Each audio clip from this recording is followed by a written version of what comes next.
बिस्मिल्लाहिर्रहमानिर्रहीम। नाज़रीन, आज हम एक ऐसी शख्सियत के साथ एबटाबाद में मौजूद हैं जिनका सहाफ़ती सफ़र अरसे दराज से शुरू हुआ और अब तक वो मुख्तलिफ़ अखबारात के साथ मुंसलिक रहे और हज़ारा के बल्कि KPK के जो जाने पहचाने अखबारात हैं उनमें रोज़नामा आज का एक अपना नाम है। आजकल रोज़नामा आज के साथ वो वाबस्ता हैं। मेरी मुराद है सरदार फैसल साहब। हम इनसे इनकी सहाफ़ती ज़िंदगी के बारे में जानना चाहेंगे। जी अस्सलाम वालेकुम सरदार साहब। वालेकुम सलाम आबिद भाई, ठीक हैं? शुक्र खैरियत अल्हम्दुलिल्लाह, से? बिल्कुल ठीक आप ठाक जी। ये बताइए कि आपने अपनी सहाफ़ती जो ज़िंदगी है जी वो कहाँ से शुरू की है? आबिद भाई, सबसे पहले तो मैं आपका SM जो HTTV है उसका, आपकी एक प्रोफेशनल टीम है आपका, मेरा ख्याल है जब ये सफ़र हमारा शुरू हुआ हम और आप मेरा ख्याल है इस फील्ड में इकट्ठे ही आए जी थे। बिल्कुल ऐसे ही। शामी मलिक साहब भी आपके जो MD हैं इसमें हमारे साथ, ये भी बड़े सीनियर आदमी हैं। और मैं आपकी जो प्रोफेशनल टीम है, आपका जो चैनल है, आपका सबसे पहले मैं शुक्रिया अदा करता हूँ कि आपने मुझे आज ये मौका फ़राहम किया। जी ऐसे था जी, मेरा ख्याल है 1998 की बात है जब जी हम इस फील्ड में आए थे। उस वक्त आपको पता है ये सोशल मीडिया का इतना ज़्यादा दौर नहीं था, बल्कि बिल्कुल नहीं था। बिल्कुल नहीं था। जी जी बल्कि तो उस वक्त सिर्फ़ और सिर्फ प्रिंट मीडिया का दौर था। अखबारात थे, अखबारात भी उस वक्त जो अभी तो हमारे एबटाबाद में आपको पता है 15-16 अखबारात निकल रहे हैं। तो उस वक्त एबटाबाद में जो अखबार थे वो भी एक शुमाल था और एक मुहासिब था। जी, रोज़नामा शुमाल और और रोज़नामा मुहासिब जी, महासिब थे। उससे पहले एक मुस्तकबिल अखबार था कासिम शाह साहब का, लेकिन वो बंद हो गया था। बंद हो गया था। उसके बाद शुमाल आया, शुमाल के बाद फिर मुहासिब आया। तो हमने जो इब्तिदा की वो शुमाल अखबार से की थी जी जी 1998 में मेरे ख्याल में। जी तो उसके बाद ये सफ़र चलता रहा। तो मुहासिब अखबार जब शुरू हुआ तो मेरे उस्ताद थे निसार तनोली साहब जी जो बिल्कुल नवाए वक्त साहब से तनोली साहब। मुंसलिक रहे थे। जी जी तो हमने और उन्होंने इकट्ठी फिर मुहासिब अखबार को ज्वाइन किया। हमारे साथ निसार तनोली साहब, लाला ज़मान साहब, हम सब फिर मुहासिब अखबार में थे। मुहासिब अखबार शुरू में हमने ही चलाया, बिल्कुल। हम उसे आगे लेके गए। तो फिर और मैं ये अगर आपको बताता चलूँ कि उस जी वक्त जो दफ्तर था जी महासिब का, जी रोज़नामा महासिब का, वो जहाँ अब नादरा का जी ऑफिस है बिल्कुल, फवारा यहाँ चौक में भी जी फवारा चौक में और हुआ आपको ये करता भी था। बताएंगे जो हज़ारा का जो पहला अखबार मुस्तकबिल था, जी कासिम अली शाह साहब का जो उसका अखबार दफ्तर था, भी वही था। उसका दफ्तर भी वही था। जी फिर उसके बाद ये मुहासिब अखबार जब शुरू हुआ तो मुहासिब का दफ्तर भी बुनियादी तौर पे पहले उधर ही बनाया गया वहीं था। पर बनाया तो गया था। निसार तनोली साहब और ज़मान साहब, ये हमारी उस वक्त जो मुहासिब अखबार की टीम थी, ये हम सारे मिल के हमने मुहासिब अखबार चलाया और मुहासिब अखबार से हमने फिर इब्तिदा की थी। जी और मेरा ख्याल है कि जी जो निसार तनोली मरहूम साहब हैं जी उनके पास जो है कौमी अखबार भी था, जी, रोज़नामा नवाए वक्त नवाए अखबार वक्त था जी, नवाए वक्त बिल्कुल उनके पास था। जी, और बिल्कुल जी गालिबन लाला ज़मान के पास जो है जी। वो उस वक्त रोज़नामा औसाफ उसाफ था। अखबार था जी, वो उस बिल्कुल वक्त के इसी तरह से नए नए अखबारात थे और नवाए जी वक्त का अपना एक नाम है। जी और रोज़नामा जो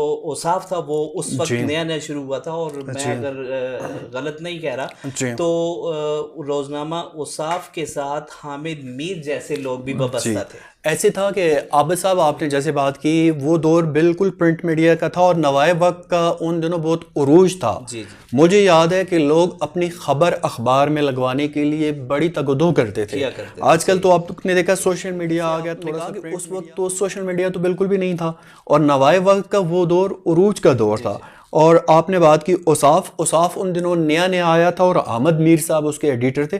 मुझे आज भी याद है ज़मान साहब मुहासिब रोज़नामा औसाफ के साथ जब वाबस्ता थे तो हामिद मीर साहब ने एक खुली कचहरी भी की थी एबटाबाद में। सरबन होटल में हामिद मीर साहब आए थे, हम भी उनके साथ उस खुली कचहरी में हम भी मौजूद थे। ठीक। और ये दोनों अखबारात उस वक्त के बड़े अखबार थे और हमारी ये खुशकिस्मती थी कि निसार साहब और ज़मान साहब जैसे सीनियर लोगों के साथ हमें भी सीखने का मौका मिला था। मिला है। जी जी मैं बताता चलूं कि सरदार फैसल साहब जो हैं इस वक्त सीनियर सहाफ़ियों में इनका शुमार होता है, चूँकि बड़े बड़े लोगों के साथ उठना बैठना और उनसे बड़े लोगों से सीखने का जो अमल है सहाफ़त का वो इनका है।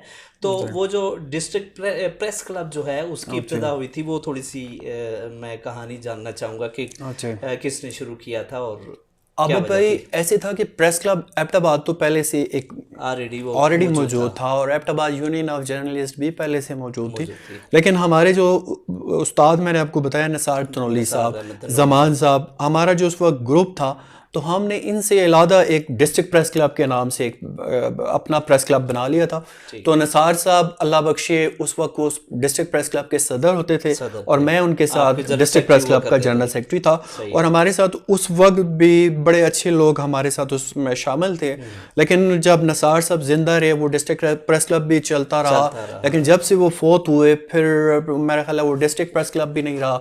अभी मेरा ख्याल प्रेस क्लब की एक ही वो है, डिस्ट्रिक्ट प्रेस क्लब का वो सिलसिला उधर ही ख़त्म हो गया था। सही है।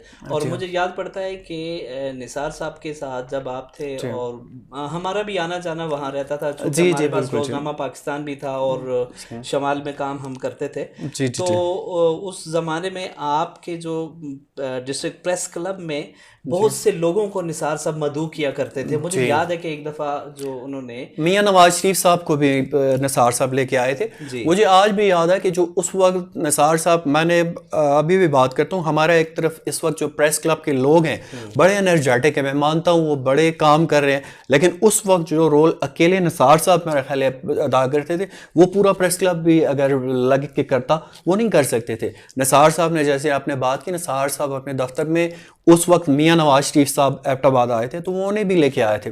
मुझे आज भी याद है निसार साहब नवाए वक्त के साथ साथ मुख्तलिफ सोशल और खेलों की सरगर्मियाँ भी चलाते थे और नवाए वक्त फुटबॉल टूर्नामेंट के नाम से वो कुंज ग्राउंड में फुटबॉल टूर्नामेंट भी कराते थे हर साल।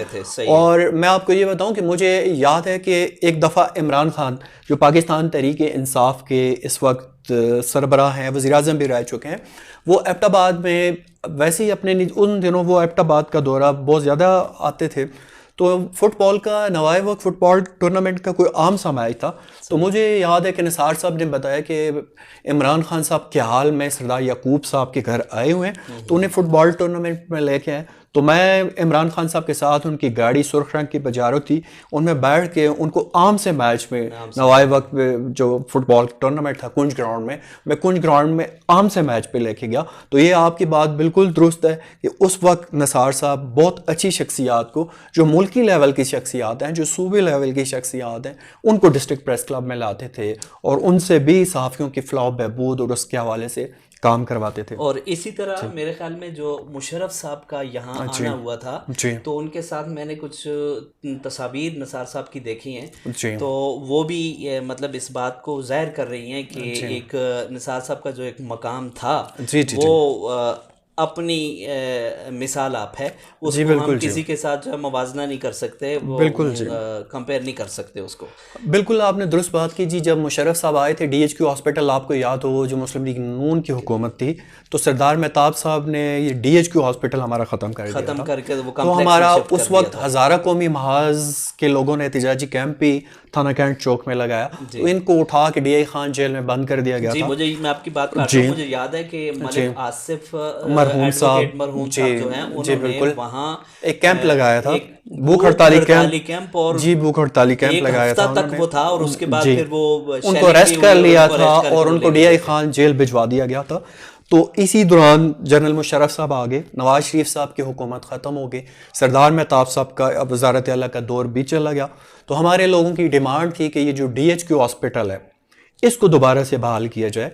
तो उस वक्त जो गवर्नर बने lieutenant general retire Iftikhar Shah साहब, उनका ताल्लुक तो बेसिकली कोहाड़ से था, लेकिन उनकी शादी एबटाबाद से हुई थी। डॉक्टर अजहर साहब जो हैं MNA, कर्नल मुस्तफ़ा साहब का ज़िला नाज़म, उनकी हमशीरा जो थी उनके घर थी, ये उनके बहनोई थे।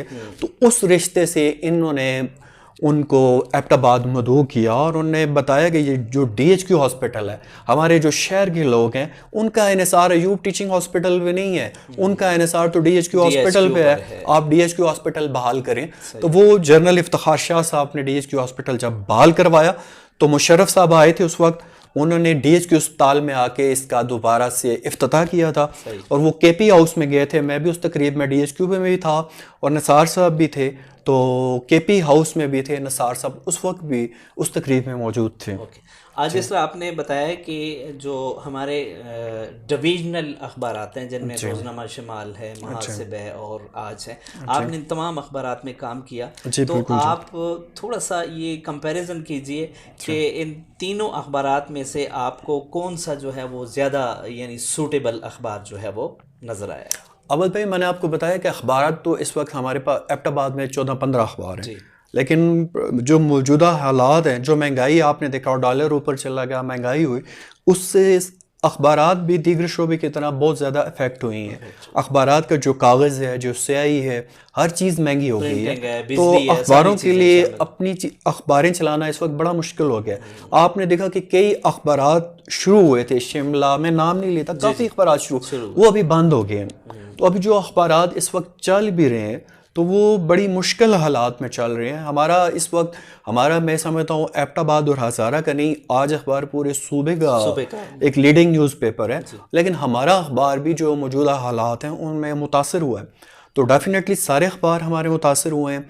अखबार जितने भी हैं जो एबटाबाद के सारे ही ठीक हैं, सबकी एक जगह अपनी जगह एक मकाम है, अपनी जगह एक वैल्यू है। मैं तो यही कहूँगा जिस अखबार में मैं ख़ुद काम करता हूँ, इस अखबार का एक प्रोफेशनलिज्म और मैं समझता हूँ लोगों का भी एक एतबार है और एतमाद है, तो मैं तो इसी का ही कहूँगा आज अखबार का ही। जी, आप इस अखबार में बहैसियत जी क्या आपका यानी रोल है, यानी किस हैसियत से आप यहाँ मौजूद हैं? आबद भाई, शुरू में तो मैं इस अखबार में एज ए रिपोर्टर आया था, लेकिन अभी 4-5 साल पहले जो अखबार के मालिक थे अब्दुल भाई यूसुफी साहब, वो फोत हो चुके हैं। उन्होंने मुझे रिस्पॉन्सिबिलिटीज़ मुझे ज़्यादा दी। उन्होंने कहा फील्ड के जो मामला जितने भी हैं, हज़ारा में, इस्लामाबाद में, पेशावर में, कोई भी इश्तिहारात के हवाले से बाकी भी, तो वो भी मैं लुक आफ्टर करता हूँ और मैं बैसियत चीफ़ रिपोर्टर यहाँ पे काम कर रहा हूँ।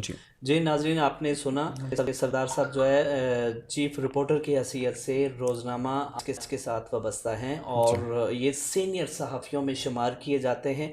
और अगर आपका कोई भी सोशल यानी माशी समाजी कोई इशू हो तो आप सरदार साहब से उस इशू को उठाने के लिए और मसाइल के हल के लिए रब्ता कर सकते हैं। इंशाल्लाह सरदार साहब के साथ हमारी महफ़िलें जो हैं वो हुआ करेंगी। हम हफ्ते में एक बार या 15 रोज़ में एक बार इनसे जो हज़ारा के जो इश्यूज़ हैं उन पे इंशाल्लाह बात करेंगे। तब तक आप अपना ख्याल रखिएगा। इंशाल्लाह फिर आपसे मुलाकात होगी। अस्सलाम वालेकुम।